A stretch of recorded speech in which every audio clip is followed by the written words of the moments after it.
Hey everyone, so glad to see you back tonight.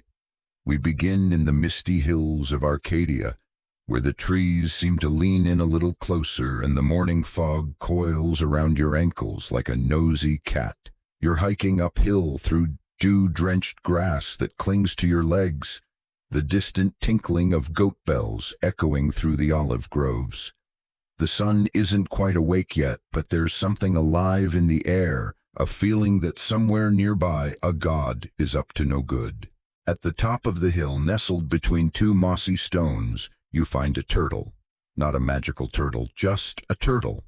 Slow, blank-faced, and chewing on what might be a mushroom or possibly someone's sandal. You lean in, and that's when you hear it, the distant cackle of a baby god inventing chaos. Because tonight, we're talking about Hermes. Yes, that Hermes, the god of travelers' mischief messages and things inexplicably going missing. But long before he was zipping across Olympus in winged sandals, he was a strange, brilliant, and slightly feral baby who once used a turtle to deliver mail. Sort of. So before you get comfortable, take a moment to like the video and subscribe, but only if you genuinely enjoy what I do here. And hey, tell me where you're listening from and what time it is. I love knowing who's drifting off to this, in the middle of a Tokyo thunderstorm or a Kansas cornfield night. Now dim the lights, maybe turn on a fan for that soft background hum, and let's ease into tonight's journey together. You're crouching in a shady glen as baby Hermes, barely a day old, climbs out of his cradle, yawns, and decides to invent the lyre. He doesn't do this with wood or string or some ancient Greek IKEA kit. No, he finds a turtle, hollows out its shell. Yep, that's a little morbid, strings it with cow gut, and plucks out the first notes of celestial music. It's sweet, melancholic, and totally impractical. And thus begins Hermes' lifelong commitment to turning random objects into powerful symbols. That turtle scholars still argue whether it was symbolic of slowness, wisdom, or just the only animal Hermes could catch at his age. Some even claim this moment marked the first blending of nature and craftsmanship in Greek myth. Others, they say Hermes was just bored, and the turtle was slow enough to catch. You decide. But that shell, oh, that shell became more than an instrument. In Hermes' curious little hands, it was the first spark of divine communication. Music, after all, is a language without words. And Hermes, in his divine baby brain, seemed to know that if you can make a turtle sing, you can make anything talk. Now here's a quirky bit in some forgotten variations of the myth. Hermes doesn't just stop at the lyre. Oh no. He straps a message to the now shellless turtle and tells it to go find Zeus. Whether this is a joke, an experiment, or a divine dare, no one knows. But imagine it, a turtle plodding across Olympus carrying a note that reads something like, "I invented music. You're welcome." Mainstream historians acknowledge this moment as part of the broader tradition of Greek gods, experimenting with strange semi-magical deliveries. We're talking whispers in dreams, omens in bird poop, and once allegedly a note tied to a dolphin's dorsal fin. Hermes using a turtle, odd but not entirely off-brand. You sit back against a warm rock watching that turtle wobble forward with a scroll balanced on its back, like a sleepy postal worker on break. It makes it maybe 6 inches before giving up and hiding in its shell. And just like that, mail delivery is born. Inefficient, stubborn, but full of potential. And right there you feel it, the faintest breeze like a whisper against your cheek. Hermes is nearby. Maybe he's giggling behind a tree. Maybe he slipped a note into your pocket while you weren't looking. Or maybe, just maybe, he's curled up next to you watching his turtle mail experiment with pride. You're still in Arcadia, and the turtles made it exactly nowhere. But now the shadows shift and the air changes. The ground beneath your feet feels like it's holding its breath.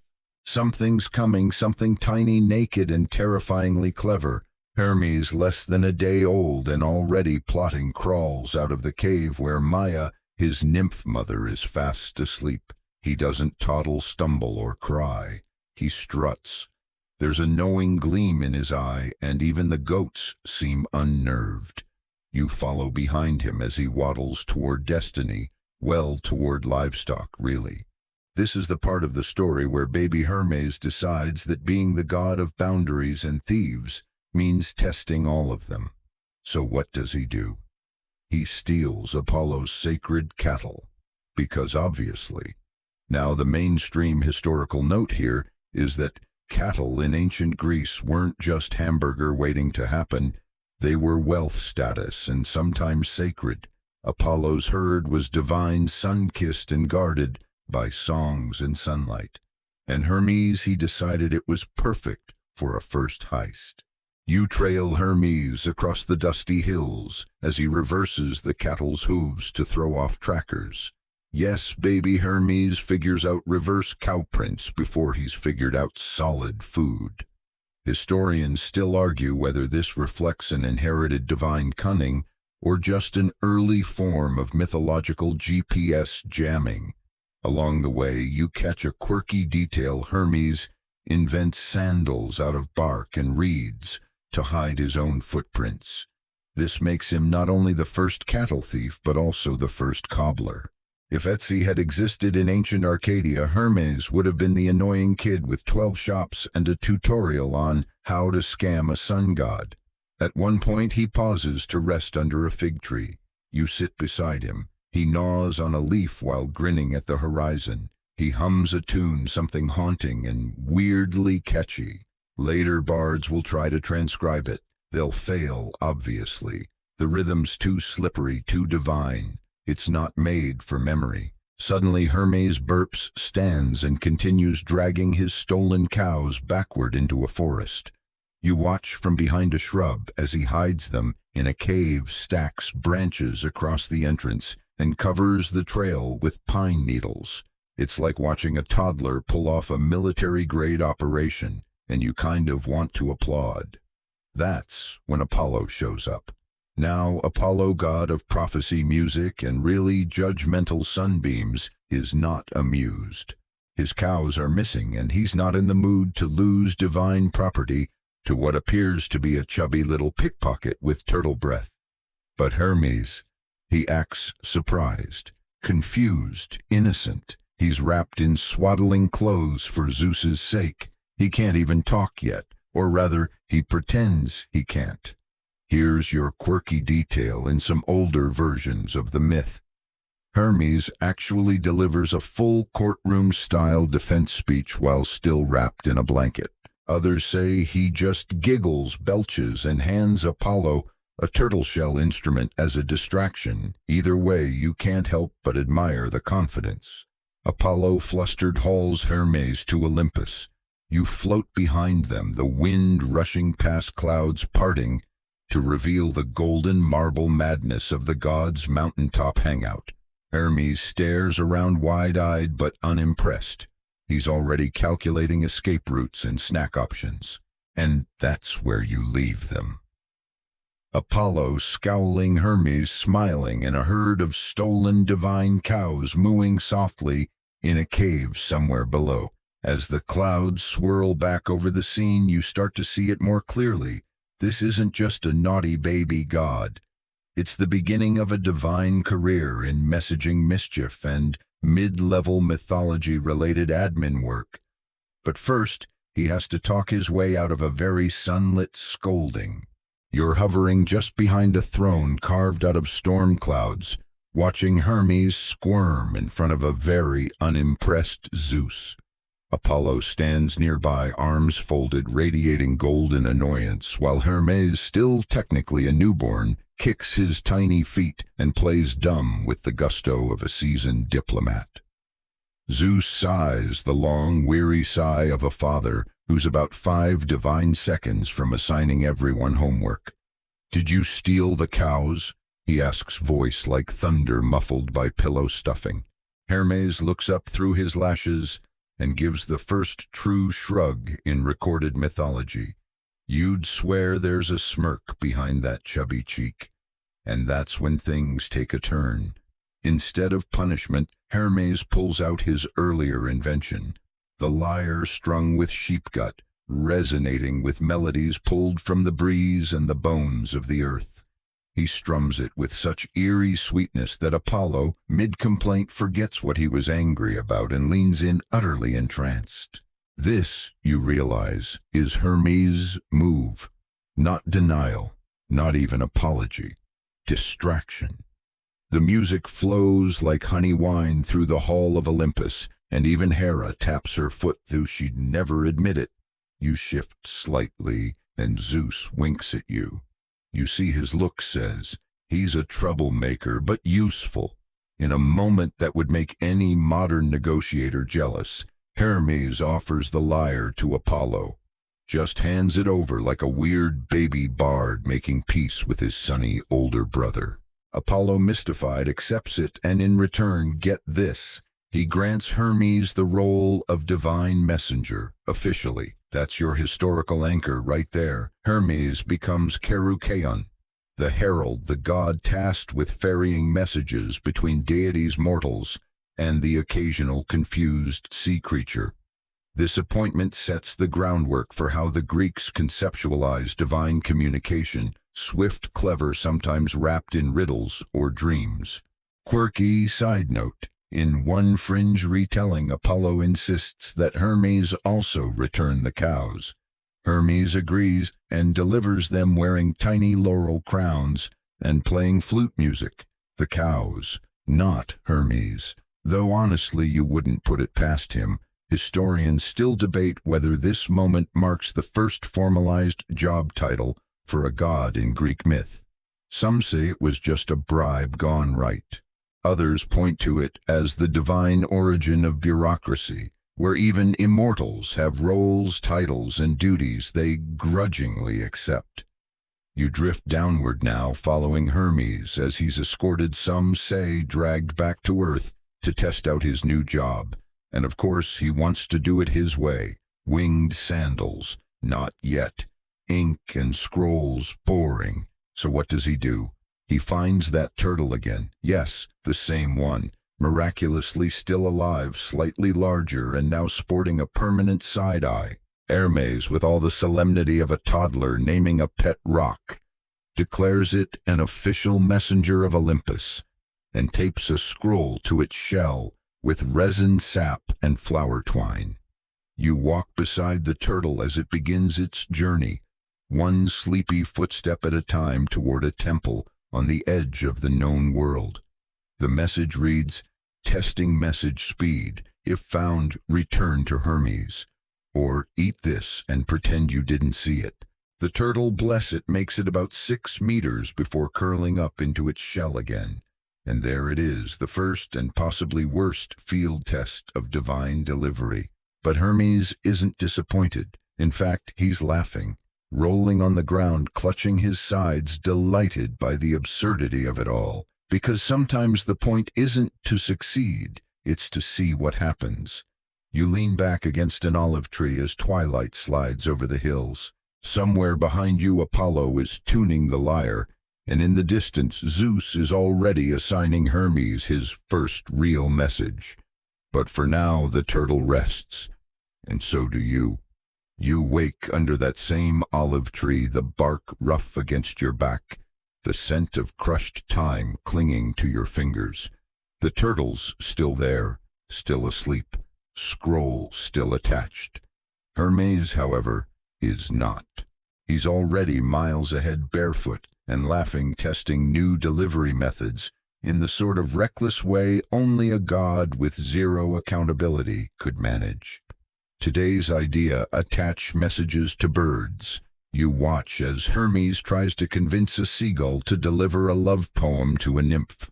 The seagull delivers it, yes, but also eats part of it, then poops dramatically on a priest's statue. Divine male, it seems, still has bugs.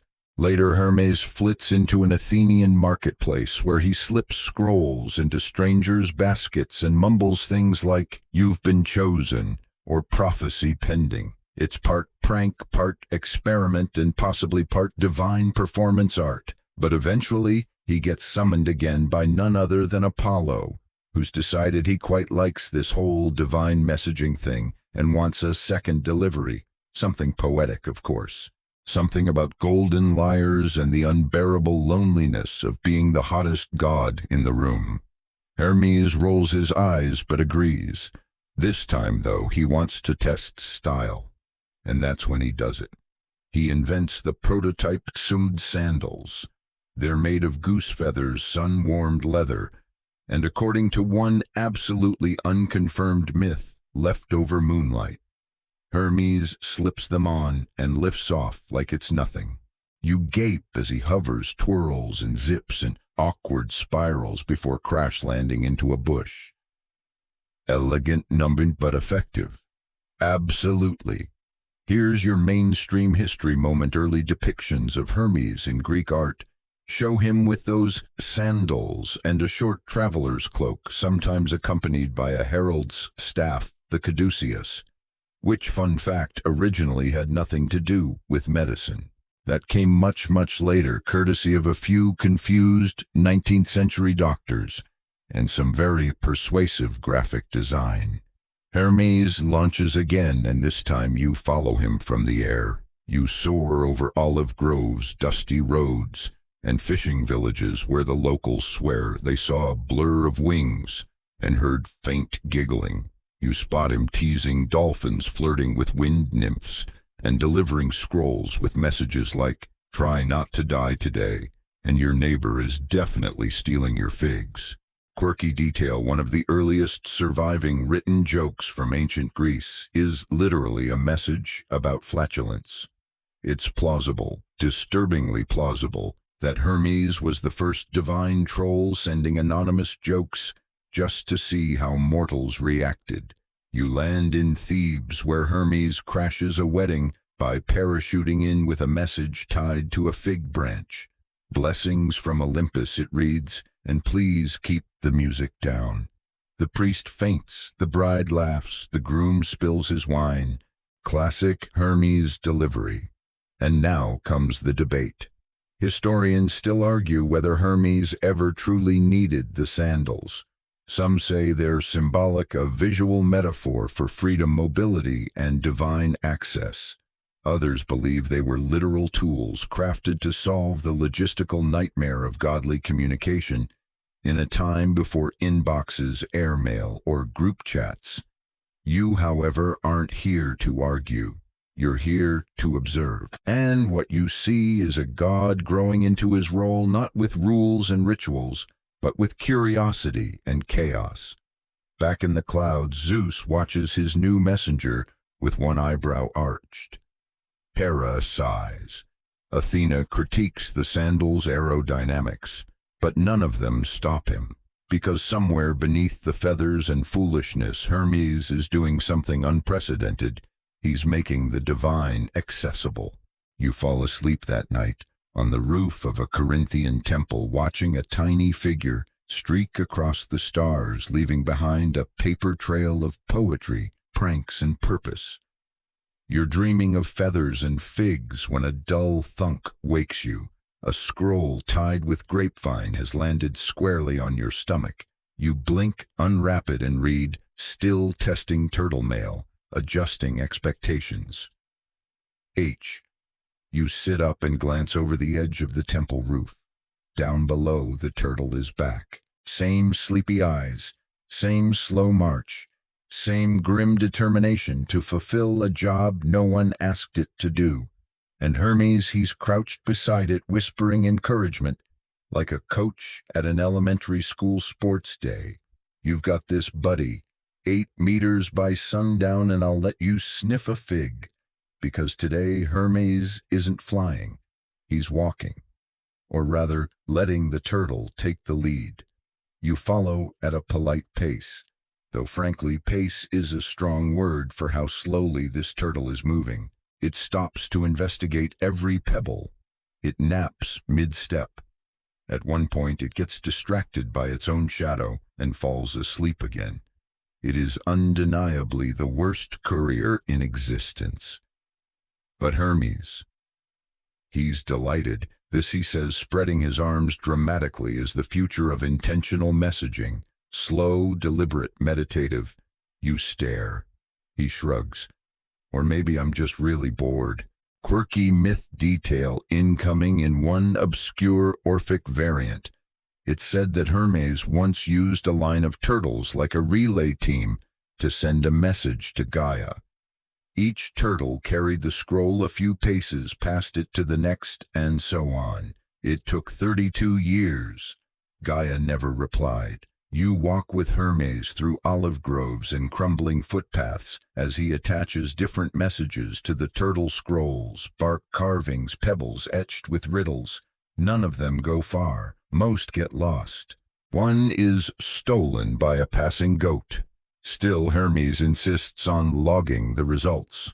Mainstream historians rarely mention turtle mail, of course. Most favor the imagery of winged sandals, caduceus twirling fast and sleek divine messaging. But there's something oddly compelling about this alternate approach, a god testing the limits of patience, slowness, and, well, mild animal exploitation. Hermes jots down a note. Turtle unreliable. Goat theft risk high. Consider falcons. You pause beside a shepherd's hut where a child watches the turtle with wide eyes. Hermes kneels, hands the boy a scroll, and says, "If this turtle gets to your grandfather, you'll be famous." The boy nods solemnly as if accepting a sacred quest. The turtle naps in a pile of straw. Later that evening, you and Hermes lie back on a stone wall overlooking the valley. The stars wink into view like slow-burning lanterns. You ask him why he bothers with the turtle at all.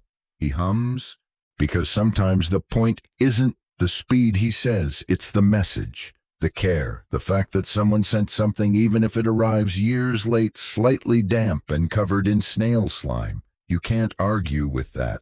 Some scholars today call this early messaging lore symbolic of the divine-human communication gap. Others think it was an ancient joke that somehow survived. A few fringe theorists believe it proves Hermes' connection not only to travel, but also to time, the long arc of intention, not just immediacy. Back in the glen, the turtle turns, pauses, and begins a new journey. Its little claws scrape softly on the stone. A scroll sways gently on its back. You fall asleep to the sound, and for the first time slow feels sacred. By the time you wake, the turtle has vanished either into the underbrush, or more plausibly moved a grand total of 3 meters, and tucked itself under a log for a break. You stretch, rub your eyes, and find Hermes pacing in circles, arms full of scrolls, muttering something about delivery analytics. Before you can ask what that means, there's a familiar rumble from above. The clouds part, and down beams a shaft of divine sunlight, less dramatic than usual, more annoyed. Zeus has summoned Hermes again. You fly upward alongside him, passing startled birds and a confused kite tangled in its own string. Olympus looms overhead, shimmering gold-flecked and already vibrating with mild celestial impatience. Inside the great hall, Zeus sits with his chin resting on one hand, like a dad forced to read his kid's diary. Apollo lounges nearby, polishing his lyre. Hera is leafing through a scroll that may or may not be a divine complaint form. The room smells faintly of ozone and lavender soap. Zeus booms, though not too loudly. He's tired. "Hermes, what exactly are you doing with the turtle?" Hermes shrugs. "Testing alternative routing systems. You're attaching sacred messages to a reptile that sleeps 20 hours a day." "Exactly," Hermes says with a grin. "Built-in delivery delay. Very retro. Even Poseidon snorts from his sea-throne alcove." But Zeus is unconvinced. And yet he doesn't revoke Hermes's privileges. Instead, he issues a formal proclamation. No more exclusive turtle use in divine messaging. Hermes must diversify. And that's when the role of divine messenger becomes official. Sealed, titled, sanctioned. No longer just Apollo's younger headache, Hermes now holds the power to travel between realms Olympus, Earth, and the underworld, with messages deemed too divine for mortal lips. Here's your historical backbone. Ancient Greek sources like Homer and Hesiod mention Hermes as psychopomp, the guide of souls to the underworld, and the courier of divine will.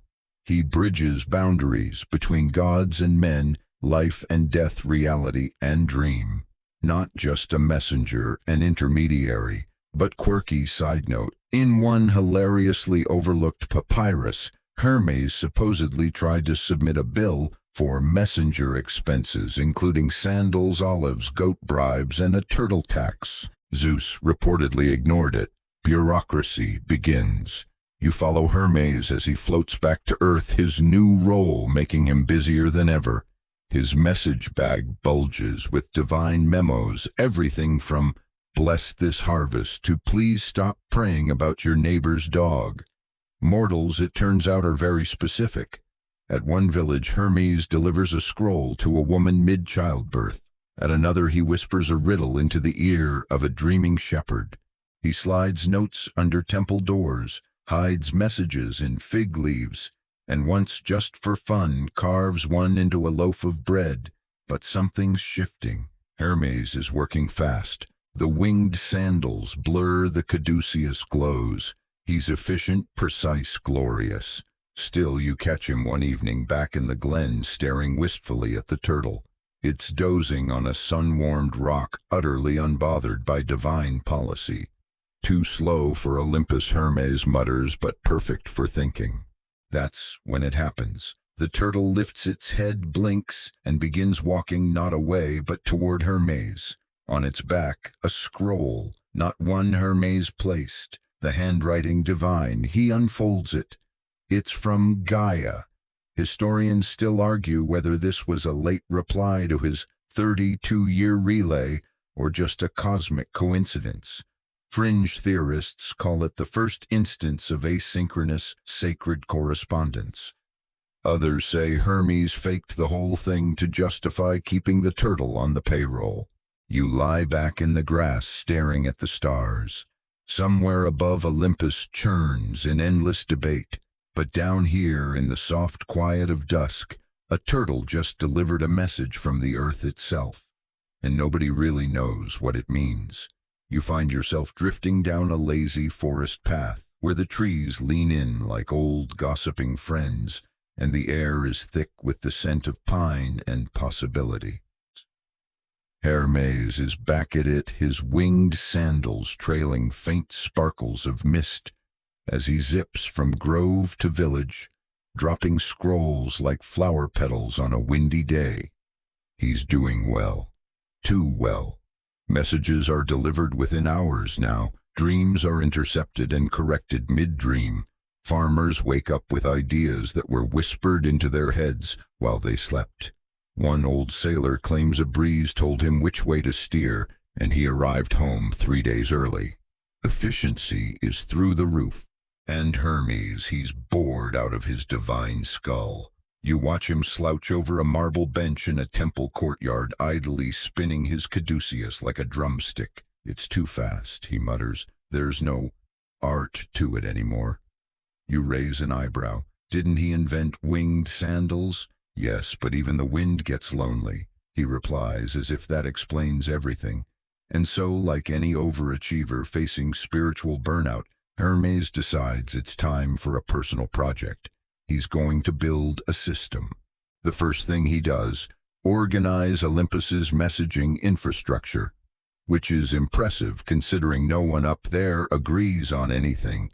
You sit in on the first divine courier council held in a breezy colonnade just off Hera's garden.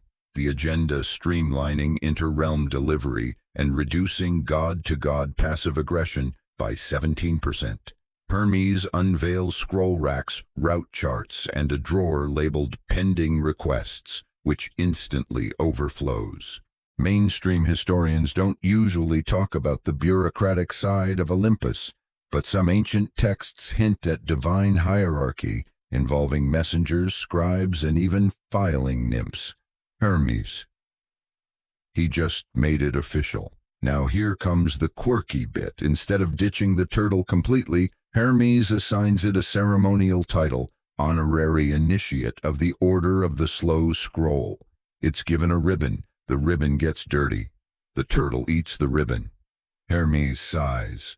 Meanwhile, messages keep flying. You follow one on a whirlwind journey from Mount Parnassus to Crete. It's folded into an origami bird and tucked into a basket of pomegranates. A farmer's wife finds it and weeps when she reads the words, "Your son is safe and he loves figs now." That's the thing about Hermes' messages. They're not always epic. Sometimes they're tiny, kind, silly. He delivers poetry, reminders, and birthday wishes. One day he slips a note to a boy climbing a fig tree. "You're going to be a great fisherman. Just wait." The boy falls out of the tree, laughs, and decides to learn how to swim. But success breeds expectations.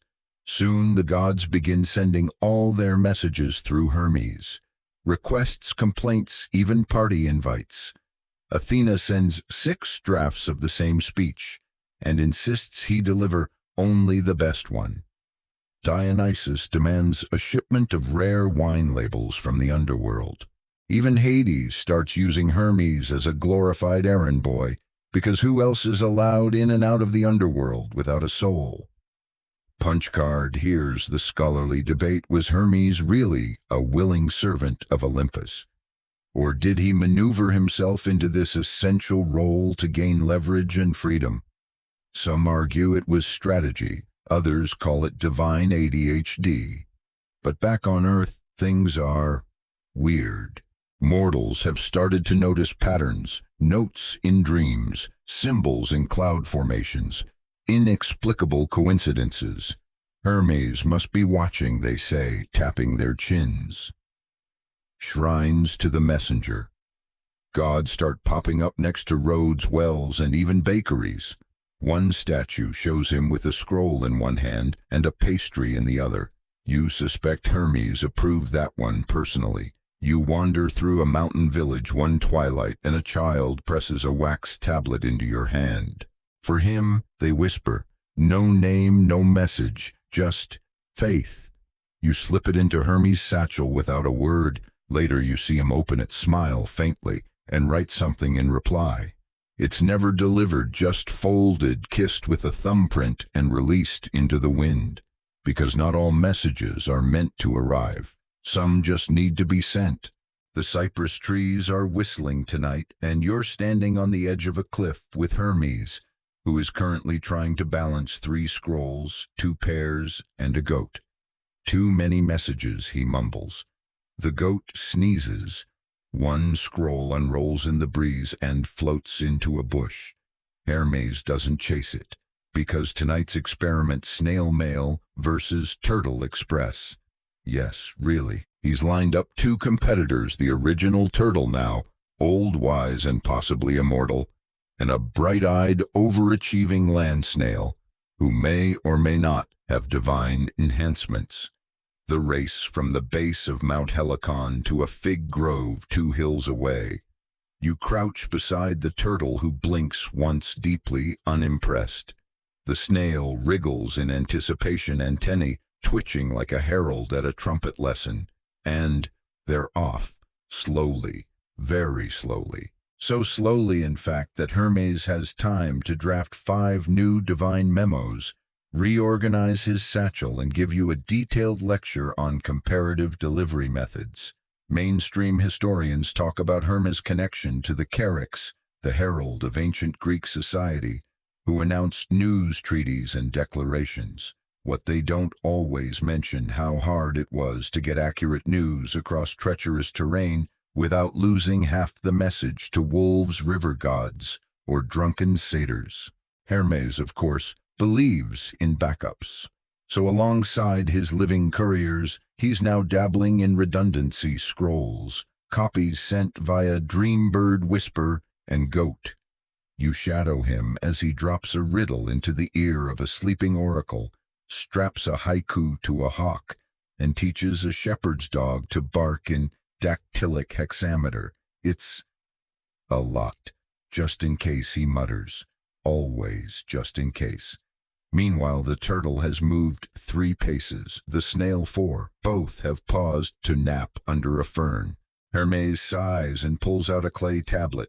New policy, he says. Multiple methods, dream physical hybrid, cross-realm message synchronization, and snacks. The snacks part. That's for the messengers, especially the goat. You glance down at his scroll pile. One reads, "Dear Hades, stop sending spiders in the mail. Regards, Olympus." Another to Artemis, "Yes, the moon looks fine. Please stop checking." And one ominously short, "Zeus, we need to talk." Everyone, now comes the quirky bit.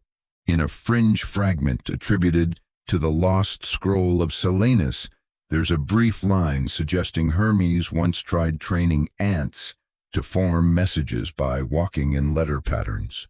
Allegedly, it worked until a swarm spelled something rude about Athena and was promptly smited into oblivion. Scholars still argue whether this was metaphorical or ants with attitude. You return to the race in time to see the snail crossing a stream, very slowly. The turtle is facing the wrong way but making a lot of spiritual progress apparently. Hermes claps politely. "They both win," he declares, "because they tried." You sit beside him on a stone fence watching the dusk settle over the valley. Lanterns flicker in the villages below. Somewhere a shepherd's flute floats through the olive groves. The scrolls are tucked away for the night, the sandals rest beside him, and the goat is finally asleep. It's peaceful. And then whap! A pigeon smacks into a nearby tree and drops a scroll at your feet. Hermes retrieves it, unfurls it, and grins. "New challenge," he says. "Falcons versus wind. Bet you 5 figs the falcon gets lost." You don't even flinch, because now you understand. The divine courier job. It was never about perfection. It's about possibility, about connection, about the strange, wonderful urge to send something, anything, across distance just to say, "I'm here." Even if it arrives years late, covered in feathers, or carried by a snail with ambition. You're waking up to a chorus of groggy roosters and the sound of someone arguing with a goose. That someone, of course, is Hermes. "Give it back," he's saying, hands on hips, as the goose hisses with the unwavering fury of a creature who's discovered power. Clenched in its beak is a scroll labeled "Urgent." Deliver to Oracle immediately. The goose seems entirely uninterested in its divine duty. You sit on a log sip from a goatskin of watered wine. Hermes hands you which tastes faintly of olives and recklessness, and prepare for another strange day in the experimental evolution of the postal service. Today he's trying to outdo himself. He's pitting snail mail and turtle express against the mortal world's most chaotic contenders, actual humans. You join him in the hills outside Athens, where a group of very sweaty young men are stretching, doing high knees, and being handed scrolls. These are the first mortal message runners, prototype couriers, trained for endurance, bribed with bread and promised glory. Let's see how they stack up. Hermes grins. I gave one a prophecy, one a love letter, and one a shopping list. Let's see who panics first. You watch the runners take off legs, pumping scrolls, flapping. Hermes scribbles notes into a wax tablet. "You think I'm just winging it," he says, "but this is cutting-edge logistics, empirical divine research. Here's your mainstream historical anchor, and ancient Greece messages were often delivered orally or by runner. The hemerodromoi, or day-long runners, were literal human FedEx capable of covering vast distances with incredible speed. The most famous, Pheidippides, the exhausted messenger who inspired the modern marathon. He also, according to some versions, dropped dead after completing his run. Hermes has opinions about that. "I would have sent a dolphin," he mutters, "or a fig with instructions." Meanwhile, he's also retesting animal delivery. A pig wanders by with a scroll stapled figuratively, not literally, to its curly tail. A donkey with a message tied to one ear refuses to move until Hermes sings to it. He does, badly. And then there's the pigeon, not a divine pigeon, just a very confident one. It flutters in from the southlands on Hermes's shoulder and drops a note, "Nice try with the goose." "Aphrodite." Hermes rolls his eyes. "She's still mad I intercepted that message from Hephaestus. She's lucky I didn't mail it to everyone in Corinth." Quirky aside, in one obscure Athenian festival, there was a race where children played Hermes by delivering fake scrolls between temples. The fastest kid got a sandal filled with honey and was considered blessed by the winged one. Scholars still argue whether this was a legit ritual or an excuse to tire out children during harvest season. You and Hermes stroll through an olive orchard, watching as one of the runners limps back, scroll missing, sandals broken, holding a chicken. "Wasn't part of the test," Hermes says, scratching his head. "But respect, the chicken gets a ribbon." Later, you rest near a temple gate as the sun sinks into golden haze. Hermes lies back, sandals propped on a broken column, eyes watching a hawk coast lazily on thermal winds. "You know," he says softly, "mortals, they try so hard. It's like they can feel the message matters more than the delivery, that the intent to connect, to be heard, makes even a failed letter sacred." He tosses a fig pit into the grass. A mouse steals it immediately. "Still," he adds, "that doesn't mean I won't grade them." You both laugh. Then, almost as an afterthought, he reaches into his satchel and pulls out an old scroll. One you recognize. One the turtle carried half a journey ago. He places it in the crook of a tree, presses 2 fingers to the bark, and whispers, "For whoever needs this next." No instructions, no address, just trust. Because sometimes a message doesn't have to arrive, it just has to exist. You're standing on a hill at dawn, watching the haze roll in over the Aegean like the soft breath of a waking god. Hermes is pacing in a tunic that somehow has more pockets than the last time you saw him. Each is stuffed with rolled scrolls, pebbles with runes, herbs tied in string, and of course a few suspicious figs. Today he's focused. "We're going full mortal immersion," he says, tightening a belt around his waist that holds his caduceus like a sidearm. "No flying, no turtles, no divine shortcuts. Just me, a satchel, and a very long route." You blink. He's serious. Because this time Hermes isn't racing snails or staging poultry pageants. He's reenacting the ancient mail routes used by mortals on foot through cities, villages, valleys, and mountain passes. And you're along for every blister-inducing step. You set out from Delphi scrolls, secured sandals strapped. The path winds past goat pens, smoky hearths, and half-sleeping shepherds who bow out of habit. When Hermes passes, he nods politely, says nothing divine, no glow, just sweat. Midway through the first ridge climb, he mutters, "Mortals are made of stronger stuff than I thought." His sandals are already dusty, his tunic damp. Here's your historical moment before formalized courier systems. Ancient Greek communication relied on personal runners. Some hired, some enslaved. Others volunteers with messages pressed into their hands. They walked miles daily, often risking injury, wild animals, or enemy territory. The Persian Empire later formalized couriers. With post stations, Hermes would have hated the paperwork. By midday, Hermes delivers a message to an old man in a fig orchard. The man blinks, reads the scroll aloud. "Your brother forgives you. Come home," and simply nods, tears welling in eyes, too old for surprise. "You see," Hermes says quietly, "no thunder, no liars, just that. Later you wade across a stream with him laughing as he nearly drops a scroll. "Why are these things always wet?" he groans.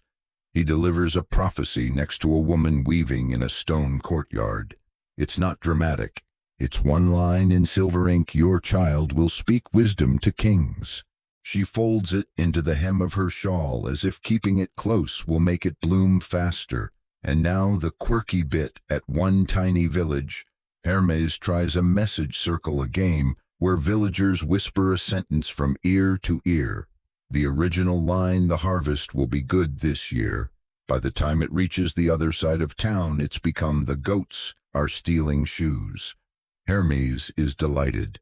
Historians still debate whether these kinds of whisper games were forms of communication practice or just communal chaos. But in Hermes's hands, it becomes something more, a living demonstration of how messages mutate, evolve, and sometimes become more interesting than their origin. As the sun dips low, you both climb a final hill. Hermes stops, stares at the twilight stretching across the horizon like a silk ribbon unraveling in the sky. He pulls out his final scroll. No markings, no name. "I've carried this one for a long time," he murmurs. "No sender, no destination." He ties it to a wild olive tree just above a fork in the path and lets it sway in the breeze. Maybe someone finds it, he shrugs. Maybe no one does. And that's when you get it. The walk wasn't just about delivering messages, it was about becoming one. Because every step you take, every word you carry, every moment you witness, you are part of the story now. The messenger isn't just a go-between. He's the memory, the meaning, the breath between sender and receiver. And tonight, as the stars blink awake, and Hermes hums an old lullaby that might be a hymn or might just be something he made up on the spot, you lie down beside the olive tree and listen to the scroll rustle softly in the wind. Still waiting, still ready. The night is warm, and somewhere nearby a chorus of frogs is holding their own small opera. You roll over on your bed of moss just in time to see Hermes tying up his sandals. He's refreshed, recharged, and grinning like someone who's about to make a very bad decision. "Underworld time," he says, as if announcing a casual brunch. "Best delivery route? Absolutely not. Worst clientele? Oh, without question." You blink. He's not joking. You follow him down a winding goat path that veers into shadow and memory until the very air seems to thicken with forgotten things.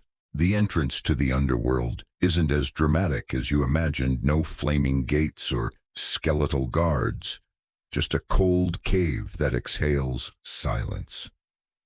"Messages don't stop at death," Hermes says. "They just get weird." He lights a torch that doesn't burn so much as glow mournfully, and in you go. Here's your historical fact. Hermes's role as psychopomp, the guide of souls, was a core part of his mythos. He didn't judge, didn't punish, just escorted. Some tombstones even bear inscriptions asking Hermes to lead the soul gently. He was the original postman between the living and the dead. Inside the underworld, things are damp. Echoes hum like bored bees. You pass a river that doesn't flow so much as remember moving. It whispers things. You try not to listen. Cerberus looms into view, a beast of 3 heads and one absolutely enormous nap schedule. All 3 heads are asleep, drooling on different rocks. Hermes scratches one behind the ear. "Good boy," he murmurs. "Still a better guard than the goat." You cross a bridge made of bones. Not scary, just brittle. Each step makes a polite crackle like old parchment. The first message, a scroll for a philosopher who died mid-debate. It reads, "Yes, someone finally agreed with you." The ghost lets out a noise somewhere between a sob and a chuckle, then fades peacefully. The second, a letter to a mother who never learned what happened to her daughter. Hermes reads it aloud. The mother weeps, not because of the message itself, but because someone remembered to send it. Then comes the quirky bit. A spirit in a toga and laurels rushes up with a scroll for Hermes. It's centuries old, brittle, covered in footnotes. This never reached you, the ghost huffs. I wrote it in 273 BCE. I've been waiting. Hermes reads it, eyes widening. This is just a bad poem about olives. The ghost nods proudly. But it's mine. Hermes tucks it into his satchel with a little bow. Historians still argue whether the Greeks truly believed in message exchange between realms. Some funerary rites included tablets with inscribed pleas, curses, or thanks. Others buried lead scrolls in graves, hoping the right god would pass it on. Whether anyone replied, well, that depends who you ask. Hermes moves deeper now, where the air barely clings to itself and the shadows start whispering names. You see familiar ones. Ones you didn't know you remembered. They ask softly, did anyone send word? He stops at the edge of the Styx. Its surface is flat, glossy still. He kneels, unfurls a final message, and sets it adrift. The scroll floats untouched by water, slowly spinning. It reads, you are not forgotten. You watch it drift until it fades into the gloom. And then Hermes stands, seeks and mutters, let's get out before the river starts gossiping. You follow him back through the cave, heart heavier than when you entered, but also, somehow, softer. Above ground, the stars greet you like old friends. The crickets resume their concert. Hermes shakes off the chill of death with a yawn. He doesn't say anything. He doesn't have to, because sometimes the most powerful messages are the ones that ask for nothing in return. You're seated on the warm, cracked stones of a ruined wall, watching the horizon shimmer like a painting that can't quite dry. Hermes is crouched beside you, plucking blades of grass and weaving them into something that might be a bracelet or a joke or both. Want to see how I invented espionage? He asks, as if he's offering you a pastry. You nod. The wind shifts. Suddenly you're somewhere else, hotter, louder, and entirely more tense. Bronze clinks, dust swirls. Men in crested helmets pace the battlements. You're outside Troy, deep in the snarl of myth and war and very bad decision-making. Hermes leads you through the edges of campfires and whispered plans. Back then, he says, I was the go-between. Gods meddling, mortals praying, everyone desperate to know what the other side was doing without actually asking. This is where Hermes started slipping messages not to kings or heroes, but to spies. Here's your historical bite. Ancient espionage in the classical world was subtle but real. Runners were questioned, intercepted, even disappeared if they carried sensitive scrolls. Some messages were tattooed under fingernails, others whispered only to those who could remember them verbatim. Hermes. He just turned the whole process into an art form. He shows you his tools, not daggers or poisons, but code. Scrolls written backwards, knotted chords, each knot a syllable. One even contains invisible ink made from crushed figs and goat milk, which smells terrible but works beautifully under moonlight. You watch as Hermes tiptoes into a Trojan officer's tent, leaves a scroll wrapped in lavender, and vanishes before the guard blinks. The scroll reads, he dreams of the sea. Tell him to run. No signature, no trace. He chuckles. Sometimes just enough information keeps people alive, or scares them into thinking they know something.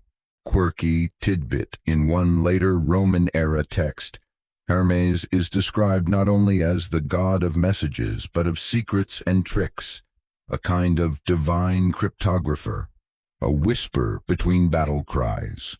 Scholars debate whether this image was borrowed from Mercury's more Roman espionage vibe, or if the Greeks simply didn't record Hermes's sneakiest moments in the usual temples and pottery. You follow him to the walls of Troy, where he sits beneath a fig tree, Always figs with this guy and unrolls a scroll he never sent. It says you could have avoided this war.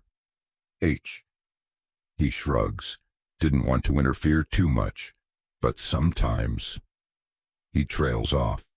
The fig tree above you rustles as a small bird flutters down and perches on Hermes' shoulder. It coos once and he feeds it a seed. Then, almost absent-mindedly, he ties a sliver of scroll to its leg and sends it toward the Achaean camp. What was that, you ask? Just a warning, he replies, or a lie, or both. You grin. Classic Hermes.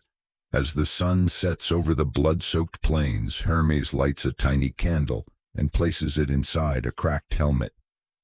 Messages need light even when they're delivered in the dark, he says. And you understand, in war, peace, and everything between, Hermes isn't choosing sides.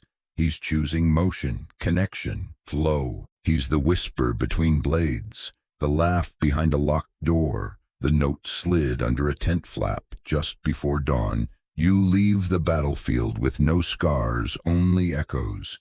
And as you walk behind him toward the night, one last message dances on the breeze. You heard this, that's enough. The morning arrives with a breeze that smells faintly of papyrus and sweet wine, and you find Hermes doing something genuinely uncharacteristic. He's brushing his hair. Big day, he mumbles, squinting into a fragment of polished bronze he's pretending is a mirror. Gotta look mortal enough not to frighten her. You raise an eyebrow. He grins. I'm delivering a message to a scribe's daughter, alone, in person, without invisibility. That's basically a love confession. You're intrigued. You follow him through a bustling pottery market in Corinth, where fishmongers argue with philosophers, and goats refuse to get out of the way. Hermes sidesteps a barrel of olives and tucks a scroll into a baker's pocket on the fly. She'll find that during cleanup, he mutters, might save her marriage. He's nervous, which is weird, and then you see her. She's sitting beneath a vine-covered trellis, dipping a reed pen into ink, copying lines of poetry onto clay tablets. Her hair is tied with a blue ribbon, and her brow is furrowed in the quiet focus of someone who loves what she does. She's mortal, entirely, thoroughly mortal. And Hermes looks like he's forgotten every language he ever invented. Her name's Theona, he says. She writes stories for fun and letters for a living. I've slipped a few divine verses into her stack before, just to see if she'd notice. Did she? Oh yeah, edited them, made them better. He approaches with the awkward confidence of a god trying very hard to be casual. He clears his throat. She looks up, suspicious of handsome strangers with too many bracelets. I have a message for you, he says, and hands her a scroll sealed with violet wax. She raises an eyebrow, breaks it open, reads silently. Then get this? She laughs. That's your idea of subtle, she asks. He shrugs, sheepish. Would it have worked better if I'd sent a turtle? Here's your historical anchor in ancient Greece. Scribes were often slaves, but occasionally free citizens, usually men. Female scribes were rare but not unheard of, especially in temple settings. And women involved in literary work even rarer, but they existed. We just haven't preserved their names well, except maybe this one in myth, if not in stone. Theona stands, places the scroll carefully into her satchel, and says, "Walk with me." And that's what they do. You trail behind as the messenger of the gods tries to impress her, not with wings or riddles or divine bling, but with listening. She talks about papyrus shortages, ink recipes, bad poetry submissions. Hermes nods seriously, takes notes. Quirky bit. He tries to flirt using coded acrostic messages in fig leaves. She solves them before he's even finished hiding them. That's adorable, she says. But your meter's inconsistent. Hermes frowns. I invented meter. Then uninvent it and try again. They pause at a fountain where she draws water while Hermes carves something an impromptu poem into a tile with his caduceus tip.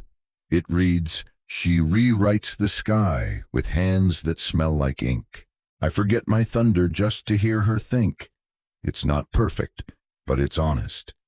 Fiona taps the tile once, smiles, and says, "Next time leave that with the turtle." Historians still debate whether Hermes ever had mortal lovers. There are a few scattered myths, but none quite stick. Some say he preferred freedom to attachment. Others say he just never stayed long enough. But in this moment, he lingers. You and Hermes leave as twilight paints the market gold. The scrolls are quiet. The caduceus hums faintly like it's dreaming. Later that night, as you rest beneath the stars, you find a fig leaf in your cloak. Folded, tiny letters inked on the inside. Even messengers need to receive sometimes. Fiona is gone by morning, vanished into the threads of the waking world, like a good line of poetry lost before you can write it down. Hermes doesn't say much about it. He just twirls his caduceus in slow, absent-minded loops as you both walk along a gravel path framed by cypress and wild fennel. "I might have scared her off," he finally mutters. You shrug. Or maybe she just had letters to deliver. That gets a small smile. Today's stop, a cave. Not one of those dramatic, echoing, prophecy-spewing ones. No, this is the divine equivalent of an overstuffed attic, cool, damp, and utterly jammed with undelivered messages. You blink at the piles, scrolls stacked like firewood, folded notes tucked into cracks in the stone tablets scattered on every surface. One message is literally wedged into a goat skull. Another just says, "Sorry, wrong cave." "Welcome," Hermes says, arms wide, to the first dead letter office. You step over a bundle of silk ribbon-bound papyri. Some are moldy, others look freshly inked. One is on a banana leaf, which is weird because bananas weren't even in ancient Greece. "Messages that never found their way," Hermes explains. "Bad addresses, incomplete prayers, wishful thinking with no name attached." He plucks one off the floor, opens it carefully. It reads, "To whomever's listening, I'm lonely." He holds it a beat longer than usual, then sets it gently into a basket marked "Still Possible." Here's your mainstream anchor. The ancient world had no centralized post. Delivery was personal, informal, and extremely vulnerable to chaos, weather, war, laziness. Messages were lost constantly, even divine ones. Some temples buried letters under altars, some tied them to trees, others never sent them at all. And so they ended up here, in Hermes's divine lost and found. Quirky fact, there's one letter thousands of years old, written in what appears to be recipes. But when Hermes reads it aloud, a tiny flame ignites at the tip of the scroll and whispers a lullaby. "Old spell," he mutters. "Bad handwriting." You wander deeper into the cave. You find letters written by children asking if their pets have souls. Notes from soldiers too afraid to send home their final words. Half-finished poems probably never meant to be read. A message to that boy with the crooked smile near the market, unsigned and undelivered. Hermes reads some, reseals others. A few he burns with reverence, not dismissal. Some messages expire, he says, or they weren't meant for anyone but the sender. At the very back, a dryad guards a pile marked "Cursed" or "Complicated." She narrows her eyes at you and picks her teeth with a thorn. Hermes tips an invisible hat. "Don't touch anything here unless you want to grow feathers where you shouldn't," he warns. You take 3 respectful steps back. Historians still argue whether there was ever a formalized belief in divine message recovery. Some myths mention scrolls found in sacred wells or dreams that arrive years late, but no consensus exists. Which Hermes says is perfect. Uncertainty, he notes, is my favorite language. Before leaving, he adds one new scroll to the cave, seals it with red wax. No label. You glance over his shoulder. The message reads, If you ever wonder, yes, I remember. You don't ask. Outside, the sun feels warmer than it should. The wind carries the scent of thyme and candle smoke. Hermes dusts off his tunic, hoists his bag, and says, "Some letters aren't late, just early." And somewhere far away, someone pauses mid-thought, unsure why their chest feels a little lighter all of a sudden. You're walking through a charred clearing that smells faintly of pine smoke and one extremely bad idea. Hermes, soot-streaked and grinning wildly, is waving a long stick that's still smoldering at the tip. "Okay," he says, eyes alight. "Hear me out, fire as a message." You squint at what used to be a hilltop shrine. It's now mostly ash, with a few half-burned sticks, spelling out what looks like the word "Hi." "I call it Smoke Signal 2.0, he explains, adjusting his wreath of scorched laurel leaves. "Instant delivery, fully biodegradable, and if it sets off a forest panic, well, that's engagement." You sigh, because today Hermes is attempting visual communication, the ancient version of text alerts. If your notifications came with risk of wildfire. He drags you to another ridge where two hilltop teams await, one with torches, one with mirrors. The goal to send a message from one side of the valley to the other using only reflected sunlight and exaggerated hand gestures. Hermes has high hopes, and precisely no plan. Here's your historical fact. The ancient Greeks did experiment with visual signaling. The pyrophoroi fire-bearers lit torches in sequences to relay basic information. Later, the Romans developed the heliograph using sunlight and mirrors. But these systems were crude, prone to error, and completely at the mercy of clouds, hills, or one sleepy assistant. Hermes watches as the first team lights two torches, then waves a towel.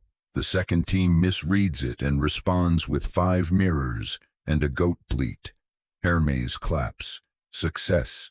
Quirky myth time, a fragmentary myth found in an old comedic play, describes Hermes trying to deliver a message to a sleeping nymph by bouncing moonlight off a polished shield into her cave. The result: she thought it was a ghost and moved to Sicily.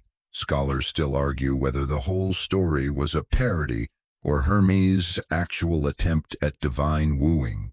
You assist in the second round of testing, holding up a silver dish to bounce sunlight toward a hillside marked with chalk symbols. Hermes squints and reads the returning flashes. Too bright. Stop. A success depending on your standards. Visual messaging is tricky, he admits, sitting cross-legged with a scroll in his lap. Mortals get distracted. Wind trees, birds, lunch. But there's something satisfying about seeing your words written in light. He unrolls a diagram. He's sketched a network of hilltop towers, each equipped with torches, bells, pigeons, goats, optional and backup turtles. He's calling it Hermes Net. You point out that it would take 100 mortals, 20 divine bribes, and at least 3 snacks per tower to maintain. He nods. Exactly. Impossible, which means someone will definitely try it. Later that afternoon, a gust of wind carries a streak of smoke from the north. Hermes shades his eyes and smiles. That's a response, he says. You both watch the smoke twist and curl into something that might resemble letters. Might be a cloud, might just be someone burning lunch.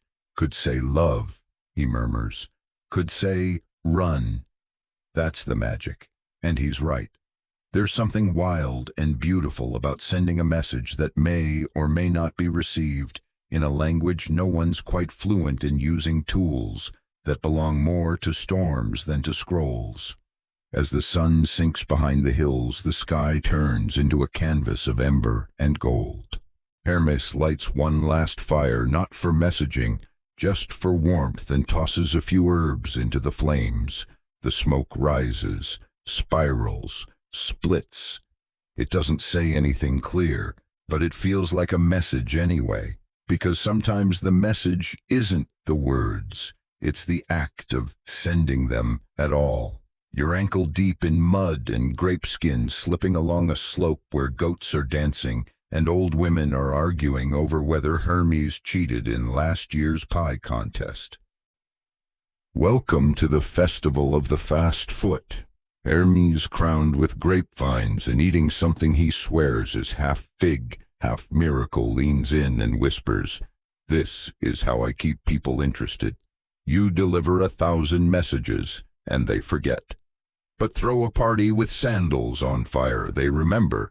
You grin." He's not wrong. This annual event, held in a sleepy Arcadian village no one can pronounce, is a celebration of Hermes' many gifts, speedwit music, and occasional moral ambiguity. It's loud, sticky, chaotic, and full of scrolls tied to things that should not be carrying scrolls. Here's your historical nugget: festivals dedicated to Hermes were real. The Hermaia, often celebrated by young men, featured races, athletic contests, and offerings. But fringe records mention smaller rural gatherings with weirder traditions, including barefoot sprints through fig orchards and contests to see who could deliver a message while holding an eel. You arrive just in time for the lyre-off, where villagers perform original songs using homemade instruments. One boy plays a turtle shell strung with goat hair. Hermes cries either from joy or the sound. Then it's time for the main event, the Courier's gauntlet. Racers must deliver a scroll from one end of the village to the other while dodging goats, catching riddles shouted by old men, and handing a message off mid-run to a child spinning in a barrel. One contestant tries to fly. He lands in a haystack. No one helps him up. Hermes enters incognito. Disguised in mortal rags, he cheats exactly once briefly, riding a chicken, then wins by distracting the leader with a poorly timed marriage proposal. Quirky highlight: a village elder insists on blessing every scroll before it's run. His blessing is just sneezing on it and saying, "That'll do." Hermes bows solemnly each time. You walk with him as evening settles and the feast begins. Tables overflow with honey cakes, olives, and fig wine. A group of children chase each other with scrolls tied to their belts, pretending to be divine messengers. One of them shouts, "Your destiny's late," before tripping over a pumpkin. "See," Hermes says, gesturing broadly. "This is legacy. Not temples or gold statues, just being remembered even if they only get the details mostly right." He helps a farmer's daughter untangle a scroll from a chicken coop. It reads, "Sing louder." "You're good at it." She blushes. Later, as fireflies replace torches and the crowd softens into sleepy laughter, Hermes slips you a folded leaf with words inked on its veins. Messages are stories pretending to be useful. He doesn't explain it. He doesn't need to. The village quiets. A lone flute plays a tune no one knows, but everyone feels like they've always known. Hermes stretches out under an olive tree, arms behind his head, watching the stars. "I like this part," he says softly, "where no one's asking for anything, just being."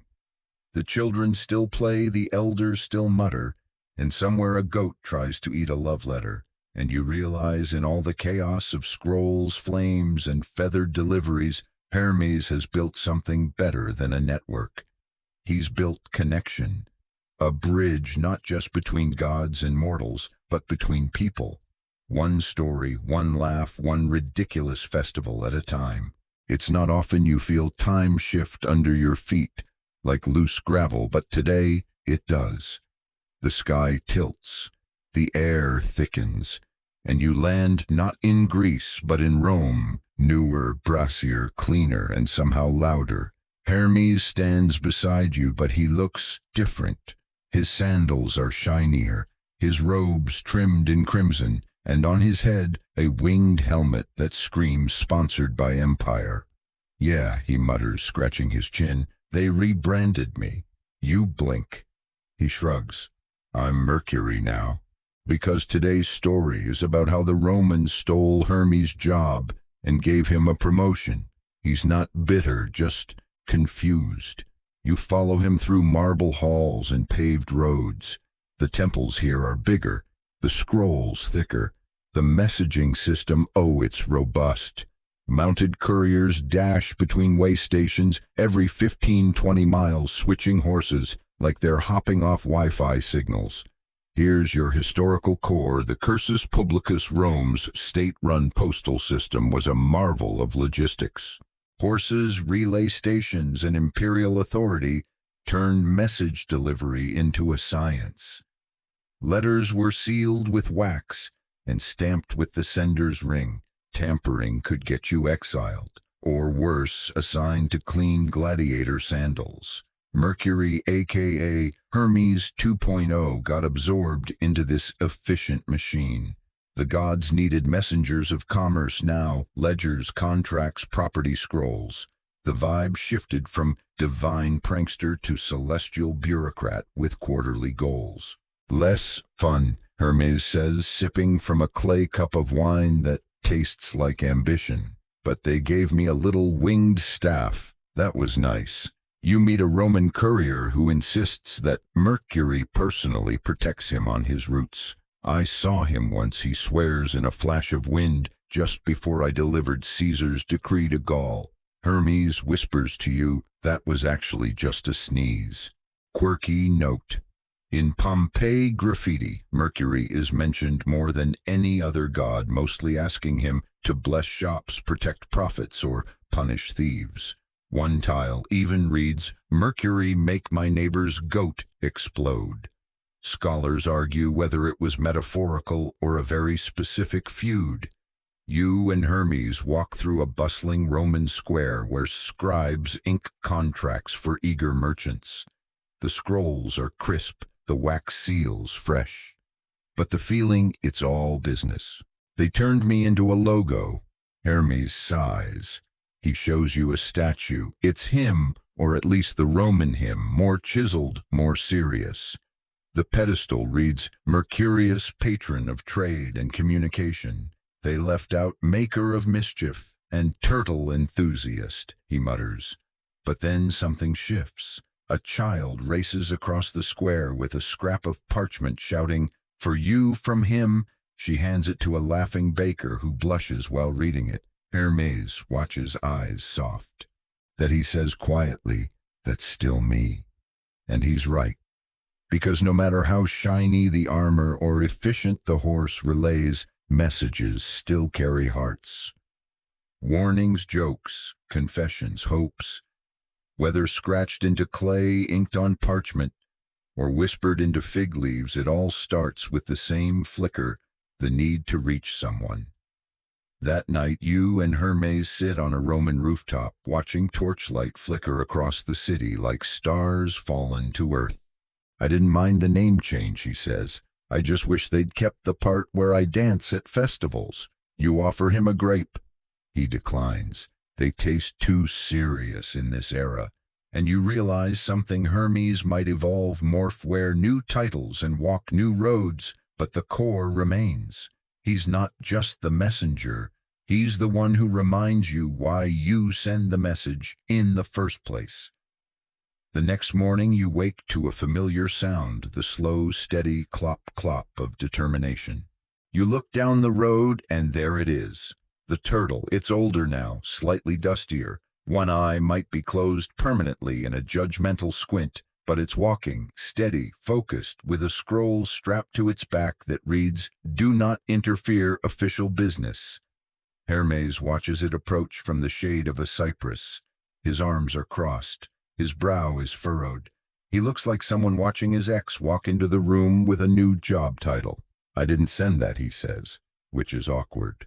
Because the scroll has his seal. You both follow the turtle at a respectful distance. It marches through a village square, narrowly avoids a fruit cart, headbutts a basket, and keeps going. People stop and whisper, kids point, someone tosses it a grape. It doesn't break stride, and then right in the middle of the square the turtle stops. lifts its head, and sits. Everyone waits. 5 minutes. 10. Nothing.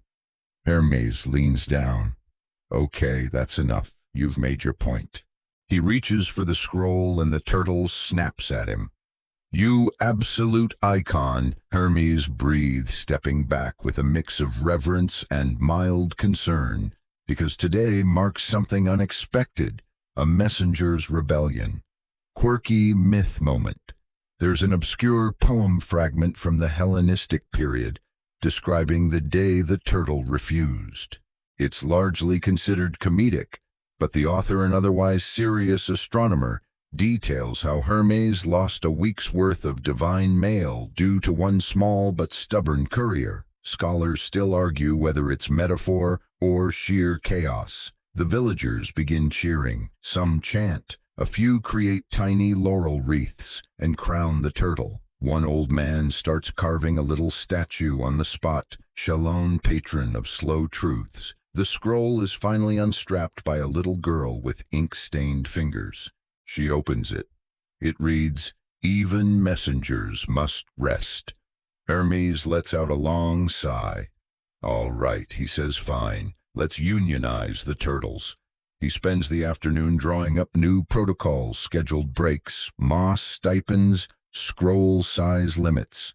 There's even a section for emotional support hedgehogs, which he swears is legitimate. You help. Because honestly, this is the best bureaucratic meeting you've ever been to. Here's your historical anchor, while there's no ancient precedent for animal-based labor rights. Several myths do touch on divine creatures acting out of will. Pegasus, for example, refused to obey certain riders. Argus, the many-eyed, didn't sleep when told to. In this sense, the turtle's rebellion falls in line with a broader stranger mythology where even the small have agency. By nightfall, Hermes delivers a speech from the village fountain to a rapt audience of mortals and beasts alike. This, he declares, is not about speed or even delivery. It's about meaning, about honoring every journey no matter how absurdly slow or questionably damp. He hoists the turtle, gently places it atop the fountain and bows. Everyone claps. Even the turtle well, it blinks with visible satisfaction, which is basically a standing ovation by turtle standards. You leave the square under a sky streaked with stars, the kind that look like pinholes in the fabric of the world. Hermes is quieter now, reflective. I invented the role, he says softly, but I never said I had to be the only one doing it. And maybe that's the point. Messages aren't just what you say, they're how you say them, and who you trust to carry them when your own feet need rest. Even if they only move 3 inches an hour. You find Hermes seated cross-legged beneath an olive tree, surrounded by crumpled parchment, half-eaten figs, and one very smug goat chewing on a discarded quill. Don't panic, he says without looking up. I'm writing my memoir, you blink. Divine autobiography, he clarifies. Working title, Winged Sandals, Heavy Burdens. Too dramatic. You sit beside him. There's an open scroll in his lap, half covered in doodles of turtles wearing monocles. I've got the childhood chapter down, he says. Stole cows, invented music, outsmarted Apollo, peak adorable chaos. He scrolls to the next section where he's listed possible chapter names, fastest mouth on Olympus letters, lovers, and laundered scrolls, the time I accidentally delivered a curse to myself. You peer closer. He's drawn a very unflattering caricature of Zeus, in the margins complete with thunderbolt-shaped eyebrows. I was going to be respectful, Hermes adds, but then I remembered who put me on eternal errand duty. Here's your historical flavor. Ancient autobiographies like those of Caesar or Xenophon were tools of influence, not confession. Hermes, he's going rogue. This scroll reads more like a divine diary and less like a heroic epic. Quirky tidbit. One lost Orphic hymn fragment refers to Hermes, the scribe of whimsy, possibly suggesting a tradition of comic or informal texts dedicated to him.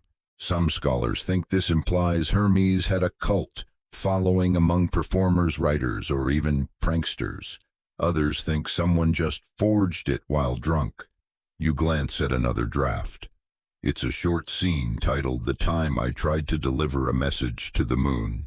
It's mostly Hermes arguing with an owl, getting stuck in a tree, and writing an apology to Artemis on a leaf. He hands you a scroll labeled "Draft Dedication."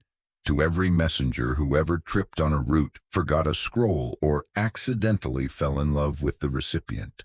You're doing fine, nobody notices, except me. You smile. He means it. But the writing process is not going well. He's moody, doubtful, rewriting the same sentence 10 different ways. Should I say I invented lying, he asks, or rebrand it as creative framing? You suggest honesty. He grimaces. Risky. Eventually he stands, stretches, and tosses a ruined draft over his shoulder. The goat eats it immediately. Maybe I'm not supposed to write my story, Hermes says. Maybe it's meant to be told. You nod.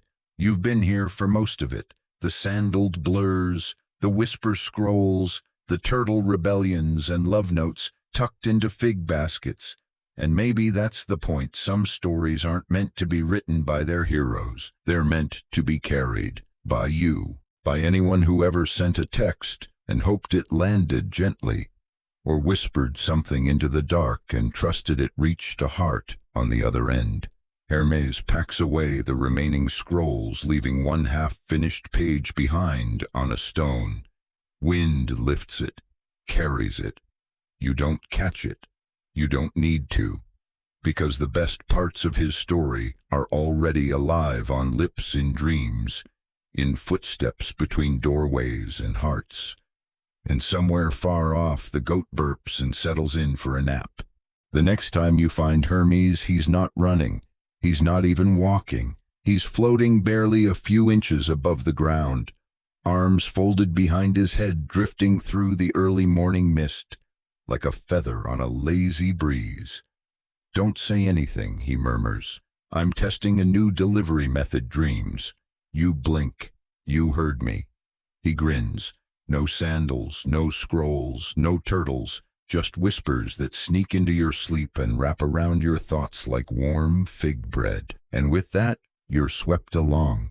Because tonight Hermes isn't delivering to the dreaming, he's delivering within it. You follow him through dreamscapes stitched together from memory and myth. A grandmother's humming a forgotten song from a market square, the scent of cedar and rain on old clay. He's tweaking them, adding messages into the folds. You watch him kneel beside a farmer's sleeping mind and whisper, "Try planting early this year. The soil's ready before you think it is." The dream adjusts. The farmer sees a fig tree blooming in spring. Then he visits a child dreaming of monsters. He softly says, "The monsters get tired too." The dream shifts. The child now rides one like a pony. It's mesmerizing and utterly without scrolls. Here's your historical anchor. Ancient cultures placed enormous significance on dreams as vessels for divine communication. In Greek tradition, gods appeared in dreams to grant guidance or warnings. Temples of Asclepius even encouraged dream incubation, sleeping in sacred spaces to receive healing messages. Hermes, being both trickster and messenger, was often invoked as a dream interpreter and even dream bringer. Quirky tidbit: one obscure tablet from Ephesus records a sleep letter where a man claims Hermes visited him to deliver a complaint about a broken offering. The man repaired the altar and got 3 months of extremely vivid dreams as thanks. Scholars debate if it was divine retribution or bad wine. You drift beside Hermes as he tiptoes through a lover's memory, altering a moment, softening a word, adding clarity where once there was static. "It's delicate," he says. "Dreams carry the heart, but they can't be forced. Just nudged." One dream resists, a stormy one, pain tangled in grief. Hermes sighs. Not every message wants to be received. He leaves it alone. You ask, does this method ever replace waking messages? He shrugs. Sometimes. Dreams are softer, slower, but they last longer. You pass a boy dreaming of flying. Hermes leaves no words, only a feather on his shoulder. You pass a woman dreaming of silence. Hermes presses a fig seed into her palm. No explanation, just hope. And here's the twist, you start feeling it too. A message buried in your own thoughts. Something forgotten but familiar. Something like you're allowed to rest. You don't know if he planted it or if you carried it all along. He catches your look. Smiles, says nothing. Because some messages don't need delivery, just permission. As dawn approaches, the dreamscapes dissolve. Fields melt into fog. Footsteps turn to whispers. The sky folds in like a scroll being tucked away. Hermes lands softly beside a sleeping child and brushes a strand of hair from their brow. No fee, he whispers. Sleep mail is free. The sun peeks over the horizon. A rooster crows somewhere in the waking world. Hermes yawns. You first, he says to you. You wake them up. You hesitate. Then gently you whisper, it's time. And across the world people wake with strange comfort in their chests, and words they don't quite remember in their heads. You're standing at a crossroads where three paths meet beneath a crooked sycamore. The air is still. Even the wind seems to be waiting. Hermes is there, seated on a low stone wall, holding a scroll unlike any you've seen before. It's small, worn. The wax seal is faded, but somehow unbroken. He turns it in his hands like it's fragile, and it is. Not because of what it's made from, but because of what it carries. You sit beside him. I've had this one a long time, he says, voice quieter than usual. Longer than I've had the sandals. Longer than I've had the staff. Longer even than I've had a job title. You nod. Wait. He traces the edge of the scroll with his thumb. I don't know who it's for. Or maybe I do, and I just haven't been ready to admit it. He doesn't open it, not yet. Here's your historical echo in some lesser-known traditions. Hermes isn't just a messenger between realms, he's also the keeper of unspoken messages. Prayers never voiced, farewells never made, words written but never sent. In this role he becomes not just a courier but a witness. Quirky footnote. A few ancient grave markers were inscribed with short letters meant for the deceased, addressed to be delivered by Hermes. Most were signed only with initials, or not at all. Historians call these silent epistles. Others call them grief wrapped in parchment. Hermes sighs and finally breaks the seal. Slowly. Inside is a single line, I forgive you. Come home. He doesn't react right away, just stares at it. You don't speak. He folds it once, twice, presses it to his chest. I think he whispers, I was meant to read it, not deliver it. You ask him what he'll do now. He looks up at the sky, at the road ahead, then at the other two roads. Each one leads somewhere he's been before, somewhere full of stories, memories, messages left mid-sentence. I'll carry it a while longer, he says, just until I know what it really means. You nod, because some messages don't end when they're opened. Some live on, becoming parts of us, shaping us, waiting for the moment we're finally ready to receive them. And maybe, just maybe, Hermes, the god of travelers, tricksters, and tales, needed to be reminded that even the messenger deserves a message once in a while. He rises, dusts off his tunic, and places the scroll gently back into his satchel, not to hide it, to keep it, for now. As he turns to choose a path, you feel it again, that sensation that messages are more than words. They're anchors. They tell us we're still connected, and somewhere someone will always be walking toward you with one in hand. The path you walk now is golden, not metaphorically, but literally glowing, the stones catching the late afternoon sun like they've been waiting for centuries to be noticed. And at the end of it, waddling steadily, impossibly proudly, the turtle returns. Hermes freezes mid-sentence, his sandals half-laced. That can't be, but it is. The same turtle, the same plodding gait, the same look of slow cosmic defiance. But this time it's different. It's carrying something.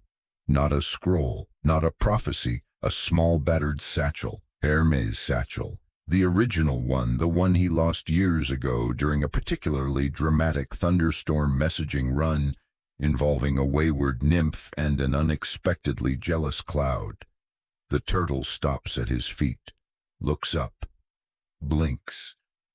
"You carried this," Hermes says, softly kneeling. All this time he opens the bag slowly.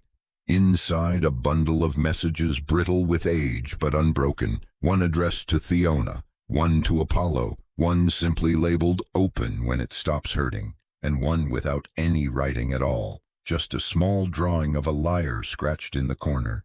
He smiles. "You remembered. Here's your final historical anchor. The act of preserving messages, oral, written, symbolic, has always been sacred. In ancient Greece, memory wasn't just nostalgia. It was a form of duty. The muses, after all, were daughters of memory. And Hermes, he was their courier." Quirky final tidbit. A fragment of a now lost play suggests that once a year, at the temple of Hermes Logios, a scroll would be placed on the altar bearing no words, just left blank to represent all the messages never sent. A kind of spiritual inbox for the voiceless. Hermes runs his fingers along the edge of each scroll. Some are unreadable now, some are still sharp.